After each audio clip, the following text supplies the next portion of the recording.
السلام علیکم ورحمۃ اللہ۔ جمعہ والے دن خطبہ کے وقت جس وقت امام صاحب خطبہ دے رہے ہوں، ایک ہوتا ہے بیان کرنا، بیان کے بعد سنتیں ادا کی جاتی ہیں، اس کے بعد امام صاحب خطبہ دیتے ہیں۔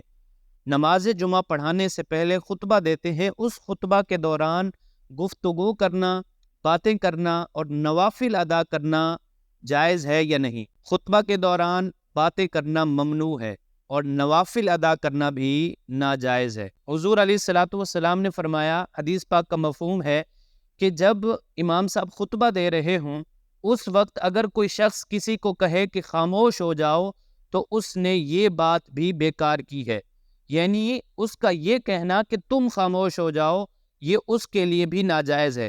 حالانکہ کسی کو خاموش کرانا یہ اچھی بات ہوتی ہے، لیکن خطبہ کے دوران کسی کو یہ کہنا کہ خاموش ہو جاؤ تو یہ بات بھی ناگوار ہے، یہ بات بیکار ہے، ایسا نہیں کہنا چاہیے۔ تو گفتگو کرنا یہ تو الگ بات ہو گئی، یہ تو ایک گناہ کا کام ہے۔ خطبہ کے دوران خطبہ سننا یہ فرض ہے، خاموشی سے خطبہ سننا یہ فرض ہے۔ خطبہ یہ نماز ظہر کی 2 رکعتوں کے برابر ہے۔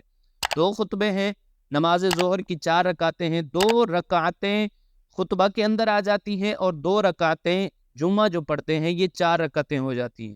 جو انسان خاموشی کے ساتھ دونوں خطبے سنتا ہے اس بندے کو 2 رکعتوں کا ثواب ملتا ہے۔ اس لیے خطبے کے دوران نہ ہی گفتگو کرنی چاہیے اور نہ ہی نوافل ادا کرنے چاہیے۔